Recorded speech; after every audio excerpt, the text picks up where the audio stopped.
Aumenta la tensión en Medio Oriente por los ataques entre Israel e Irán, especialmente desde el viernes pasado, aunque este enfrentamiento entre ambos países no es nuevo. Hay décadas de enemistad y una prolongada guerra ahí en la sombra liderada a través de aliados y también de operaciones encubiertas. ¿Qué hay detrás de este conflicto? Queremos entenderlo. Estamos con el analista internacional Guillermo Holzman, a quien le damos las gracias por acompañarnos y para que nos ayude para poder comprender la dimensión de este conflicto que genera a nivel mundial mucho temor. Guillermo, ¿cómo está? Muy bienvenido. ¿Qué tal, Gabriela? Un agrado saludarte. Gracias por acompañarnos. No es nuevo, eso hay que partir diciendo eso, no es un conflicto que haya surgido hace pocos días, esta tensión, este enfrentamiento entre Israel e Irán. ¿Cuándo nace esta tensión? El conflicto nace del año 1979 en adelante, cuando efectivamente cae el régimen del Shah Reza Pahlavi y asume justamente toda la línea de los ayatollah, que es una línea chiita radical dentro del mundo islámico, y toma el control justamente de Irán. Junto con tomar el control, Irán, digamos, declara que su enemigo natural es Israel, a quien hay que eliminar, y lo propio va a hacer Israel respecto a Irán, que lo reconoce como un enemigo que de ahí en adelante ha estado presente en todo tipo de negociaciones internacionales y pasa a ser un factor, yo diría, fundamental en la ecuación de Medio Oriente, particularmente por la acción iraní en términos de desarrollar capacidades nucleares más allá de sus necesidades civiles, cuestión que ha estado acreditada por diferentes organismos de aquel entonces hasta ahora. Pero lo que estamos viendo ahora, hay especialistas que dicen que es la primera vez que Israel e Irán están intercambiando disparos de esta intensidad, de este nivel. Efectivamente, es primera vez que están en esa, digamos, en esta dinámica, y esta dinámica ha significado que son los ataques de mayor intensidad, de mayor amplitud y mayor profundidad que han tenido Israel e Irán hasta el día de hoy. Eso significa de que la situación en la cual se encuentra el escenario bélico entre ambos países es el de mayor preocupación y el de mayor incertidumbre respecto a cómo puede seguir, considerando de que Israel lo que está haciendo ahora es terminar el ciclo que definió después del ataque de Hamas en octubre del año 2023. Esto es, primero, debilitar Hezbollah en el Líbano, debilitar a los hutíes en Yemen, que eso fue con la ayuda de Estados Unidos, eliminar a Hamas, que es un proceso que ahora está en pleno desarrollo y con todo el impacto humanitario y trágico que tiene todo el despliegue israelí en Gaza, y quedaba solamente lo último, que era Irán. Entre medio, digamos, logran la salida de Bashar al-Assad, que es funcional a Israel sin duda, y hoy día es Irán. Y el objetivo declarado de Israel desde diciembre del año 2023 es terminar y eliminar cualquier capacidad iraní de desarrollo de armamento nuclear. Y detrás de eso está la idea de un cambio de régimen en Irán. Entonces, hoy día está Israel cumpliendo la última fase de los objetivos que se planteó después del ataque de Hamas el 7 de octubre del año 2023. Vamos a las capacidades, Guillermo, de cada país. Se lo pregunto porque usted ya lo decía, Israel lleva mucho tiempo en esta guerra. Obviamente hay desgaste en los soldados, en los militares, y la capacidad de respuesta de Irán. A ver si podemos comprender eso. A ver, la capacidad de respuesta de Irán está sometida al avance tecnológico en términos militares, que si bien es cierto es menor al que tiene Israel, en la masividad con la cual ha fortalecido su industria de defensa, hacen que tenga una capacidad de producción de drones, por ejemplo, que si bien es cierto, son más previsibles en términos de ataque a Israel, considerando que entre Irán e Israel hay al menos 2.000 kilómetros de distancia. En consecuencia, no son países que sean vecinos, por lo tanto deben cruzar el cielo aéreo, valga la redundancia, de otros países para poder atacar a Irán, mientras que Israel tiene a su vez el apoyo implícito de varios países de Medio Oriente para poder cruzar con su avión y atacar a Irán.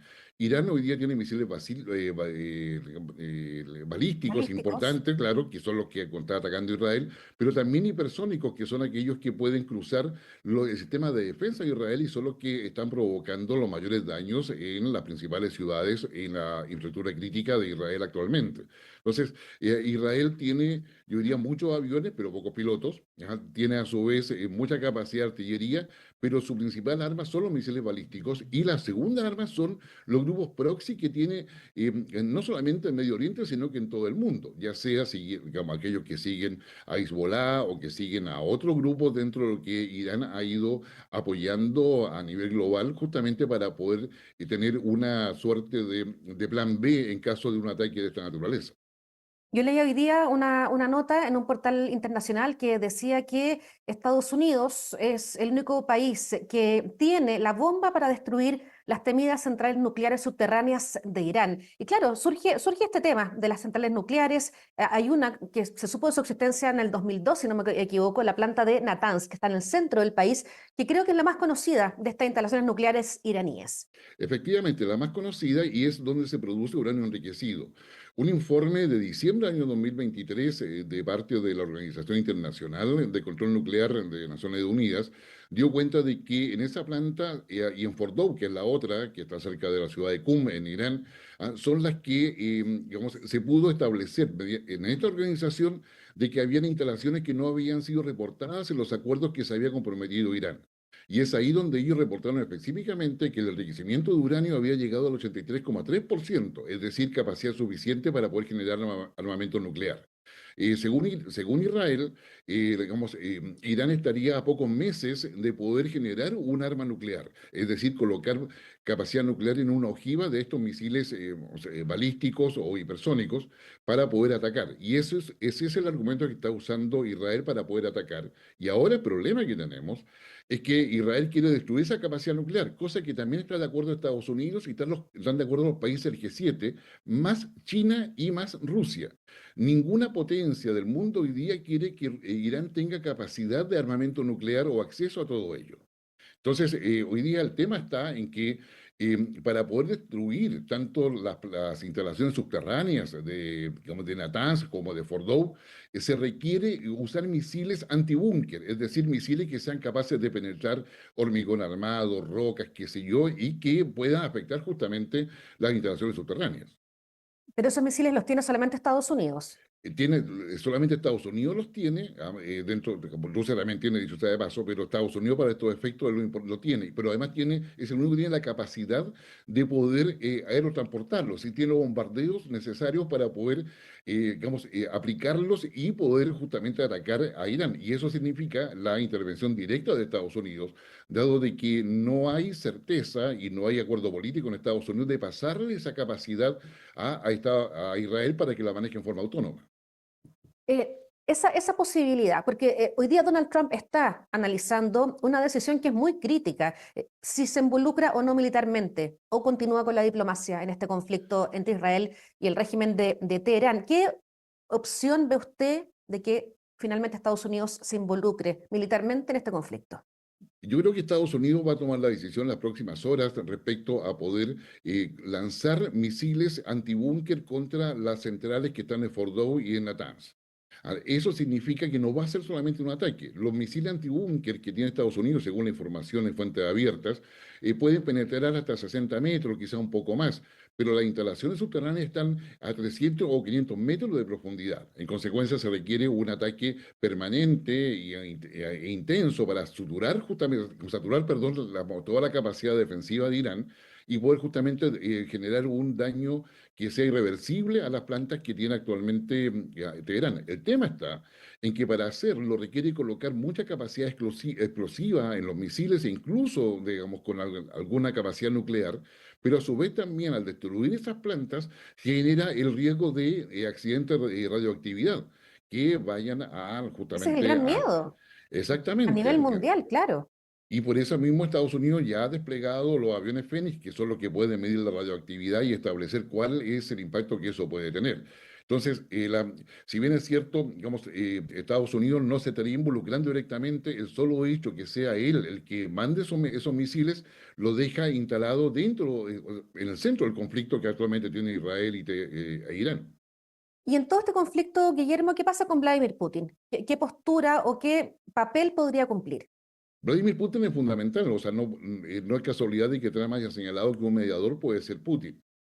Una estrategia de parte de Donald Trump de poder colocarlo en el lado de la búsqueda de acuerdos, Mientras Vladimir Putin tampoco desea que Irán tenga esa capacidad de armamento nuclear, pero a su vez Vladimir Putin está aprovechando de avanzar lo más posible en los distintos frentes en Ucrania para poder asegurar también su capacidad de negociación para poder hacerse de los territorios que ya ha ocupado y otros que le interesa sobremanera y particularmente evitar que Ucrania tenga salida al Mar Negro. Entonces, acá hay una jugada que está haciendo Vladimir Putin en términos de fortalecer su posición negociadora y la capacidad de ocupación de Ucrania, de alguna forma inhibir a los países europeos que sigan apoyando a Ucrania, y esos elementos están detrás de lo que es Irán.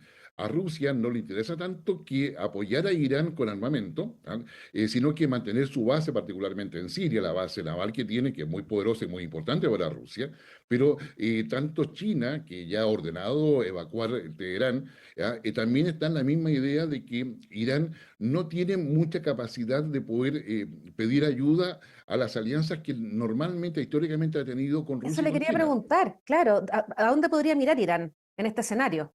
¿Ya? E Irán en este escenario, yo diría, no tiene mucho donde mirar, quizás en lo que le queda sea eventualmente Afganistán, cosa que no es fácil, pero podría ser, y Pakistán. Como la forma en que se ha desarrollado la relación entre Pakistán e India es bastante decidora respecto a que Pakistán, si bien es cierto, le ha prestado ayuda a Irán, no estaría tan dispuesta a involucrarse justamente en el actual esquema de conflicto que hay. Y el otro es Claro. Corea del Norte. A un Corea del Norte que, como hemos visto, ha mantenido silencio en todo este proceso, pero que es el principal abastecedor de armamento y municiones para Rusia, particularmente. Y que Corea del Norte está bueno, entre China y Rusia, y Corea del Norte depende de China y Rusia. Entonces, su capacidad de autonomía para apoyar a Irán está limitada a lo que diga China y Rusia. Y uno se pregunta aquí respecto al presidente Donald Trump y su forma de relacionarse, vincularse con los demás países, si logrará o no. Él ha dicho siempre que quiere llevar la paz y que se acaben las guerras. O sea, uno no sabe, y es tan impredecible también Donald Trump, que como usted decía, hay que ver que quizás en las próximas horas tome alguna decisión que puede ser clave en el desarrollo de este conflicto. Efectivamente, y si toma esa decisión es atacar con misiles antibúnker las instalaciones de enriquecimiento de uranio que tiene Irán en Natanz y en Fordow. Hacer eso significa explosiones que van a ser comparables, no es lo mismo, pero van a ser comparables a lo que fue Hiroshima y Nagasaki. Por eso Donald Trump señala de que está en la misma posición que estaba el presidente estadounidense al término de la Segunda Guerra Mundial, cuando se Claro. ataca justamente a Japón.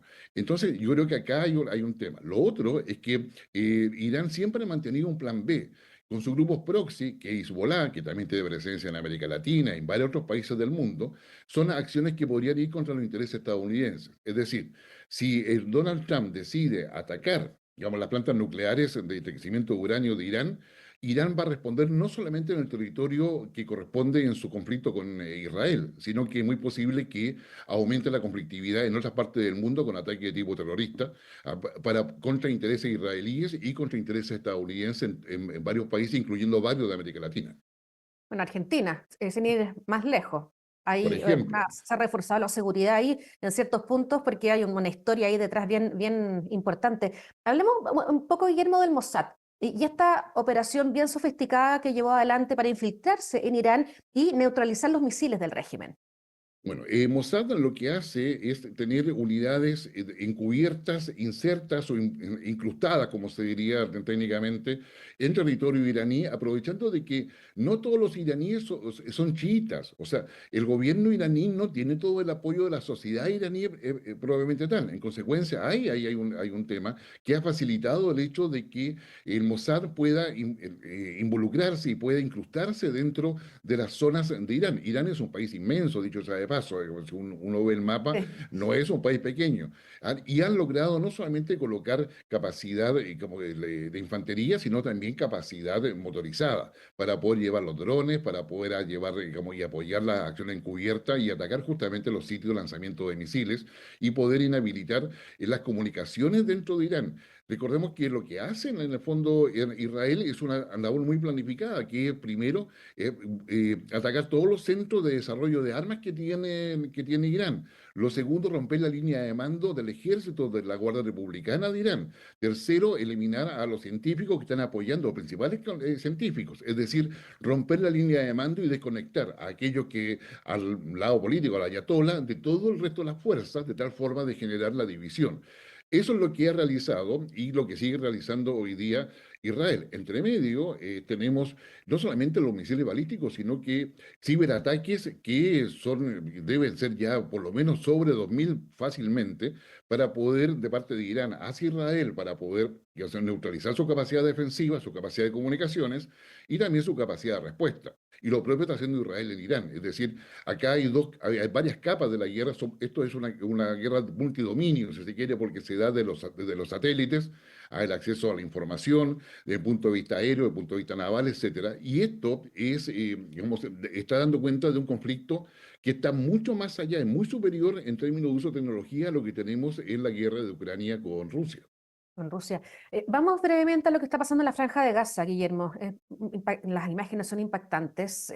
La hambruna, lo que está ocurriendo con los niños, con las familias, la destrucción que hay ahí y la postura que ha adoptado Israel de, por ejemplo, bloquear la entrada de ayuda humanitaria, de camiones con alimentos. Ya, el bloqueo de entrada de ayuda humanitaria no solamente lo está haciendo Israel, también lo está haciendo Hamas. Y Hamas no ha abandonado la Franja de Gaza. Recordemos que la Franja de Gaza estaba en control de Hamas. Una Hamas que ha tomado distancia de la Autoridad Nacional Palestina que tiene su sede en Cisjordania. Y es ahí donde Israel ha insistido en que la única forma de quedarse tranquilo Israel es eliminar completamente a Hamas, a un costo que ha sido no solamente de crítica, sino que de condena internacional por los efectos en los palestinos que están en Gaza y que no son de Hamas. Es decir, Claro. no todos los palestinos que están en Gaza están apoyando a Hamas. Y tampoco significa que apoyen a Israel, pero obviamente ahí hay una situación que es crítica. Pero a su vez también ahí es necesario hacer una distinción entre los objetivos de Netanyahu como primer ministro, digamos, de Israel y lo que son los objetivos del pueblo israelí, del Estado de Israel específicamente y su sociedad. Actualmente Netanyahu no tiene el apoyo. El jueves pasado hubo una larga sesión del Parlamento israelí que buscaba disolverse y poder llamar a elecciones. Digamos, coincidentemente, esto fue el día jueves, el día viernes, Netanyahu anuncia el ataque sobre Irán. A su vez también en Irán, digamos, la cúpula del poder ve muy bien también la guerra en términos funcionales porque le permite mantenerse en el poder. Acá o sea, hay una mayor complejidad de lo que uno pueda ver. Gaza hoy día se está transformando, yo diría, digamos, me atrevería a decir, en una vergüenza internacional respecto al no cumplimiento de lo que son los objetivos que efectivamente se quiere. Pero también esos objetivos están, yo diría, incentivados por la decisión de Hamas de mantenerse en Gaza. Cosa que no pasó con Hezbollah, cosa que no ha pasado con las milicias pro-iraníes que estaban en Irak, por ejemplo, ¿ya? Y que el tema de Gaza, yo diría que va a dejar a un Netanyahu, una vez que deje el gobierno, en una posición de cuestionamiento penal internacional por diversas acusaciones que ya hoy día están en proceso respecto a genocidio, de crímenes de guerra y delitos de lesa humanidad. Pero el tema de Hamas en Gaza es un tema que supera por mucho lo que nosotros vemos más allá de toda la tragedia humana que estamos observando diariamente de lo que sucede allí. Claro, a través de los medios de comunicación. Guillermo, le queremos dar las gracias por habernos acompañado. Muy interesante esta conversación. No, gracias a ti, Gabriela, que estés muy bien. Igualmente. Y ustedes quedan invitados a quedarse con nosotros aquí en emol.com.